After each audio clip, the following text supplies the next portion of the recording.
Hello दोस्तों।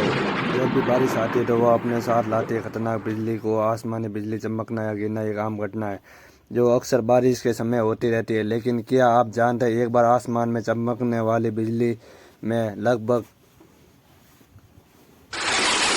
लगभग 30 crore volt का करंट होता है।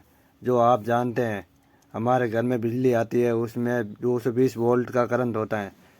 ऐसे में आप सोच सकते हैं कि किसी पर आसमानी बिजली गिर जाए उसका क्या हाल होगा।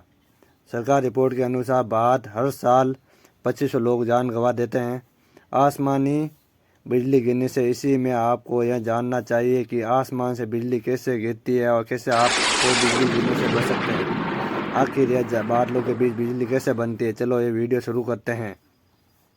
दोस्तों, आसमान में बिजली बनने की शुरुआत होती है बादलों के बनने से। जब तेज धूप पड़ती हैं तो धरती की सतह पर मौजूद पानी भाप बादल में बनकर ऊपर की ओर उड़ने लगता है और बहुत ऊंचाई पर पहुंचने के बाद यह बर्फ़ के छोटे छोटे टुकड़ों में बदल जाता है। क्योंकि ऊपरी वातावरण का तापमान बहुत कम होता है, यह बर्फ़ के टुकड़े भारी होने के कारण ये नीचे की ओर गिरने लग जाते हैं। लेकिन नीचे की आने वाली गर्म हवा, भाप और हवाएं इसे धक्का देकर फिर से ऊपर की ओर ले जाती हैं और फिर पहुंचने के बाद फिर से ये और बर्फ़ के छोटे टुकड़ों के साथ नीचे की ओर गिरने लगती हैं। लेकिन नीचे से आने वाली गर्म हवाएं फिर से इसे धक्का देकर ऊपर की ओर ले जाती हैं। यह प्रक्रिया लगातार चलती रहती है।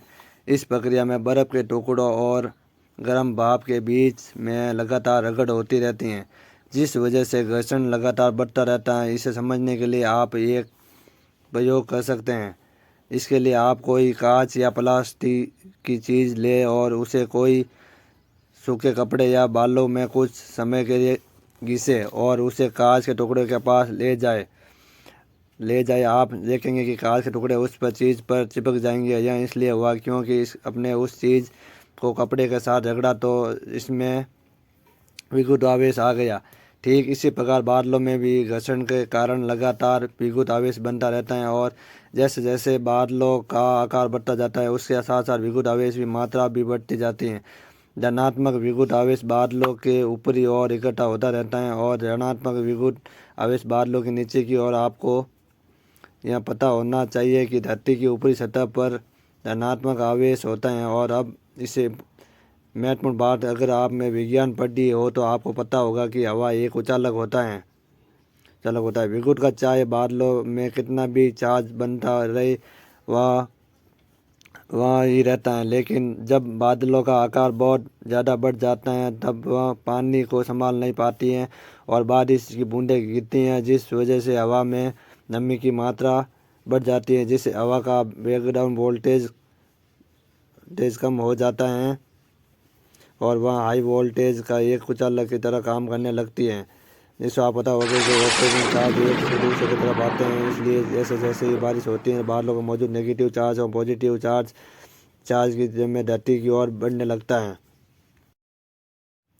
जैसे कि उसे कोई पॉजिटिव चार्ज पॉइंट मिलता है तो उस पर सारा नेगेटिव चार्ज मिल जाता है और वह ज़मीन के अंदर चले जाता है। इसी प्रक्रिया में हम बिजली का गिरना कहते हैं। बिजली गिरने की प्रक्रिया बहुत तेज़ी से होती है। एक बार बिजली गिरने में बहुत कुछ समय मिली सेकेंड का समय लगता है। जब बिजली गिरती है तो उस समय का तापमान 23,000 डिग्री सेल्सियस हो जाता है, जो कि सूर्य के तापमान से 5 गुना है।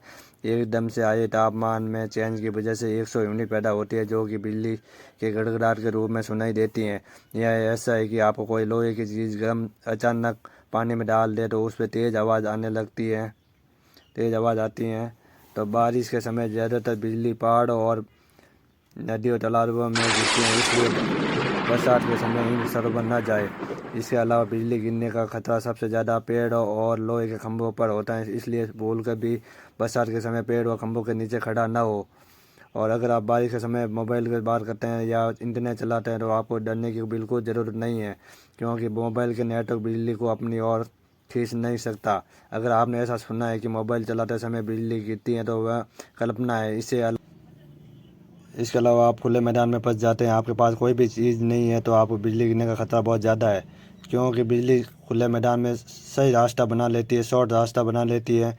आप कहीं मैदान में फंसे हुए हैं तो आपको बैठ कर चलना चाहिए। आपको दौड़ नहीं लगानी चाहिए। दौड़ लगाओगे आप बिजली गिरने का सबसे ज़्यादा खतरा होगा। इसके अलावा बरसात के समय ऐसा छाता लेकर ना जाए जिसके ऊपर मेंटल का पॉइंट हो, क्योंकि वह पॉइंट एक परफेक्ट रास्ता पूरी कहानी। वीडियो अच्छी लगे तो लाइक करें, चैनल को सब्सक्राइब कीजिए और दोस्तों के साथ शेयर करना ना भूलें। मिलते हैं अगले वीडियो में। जय हिंद।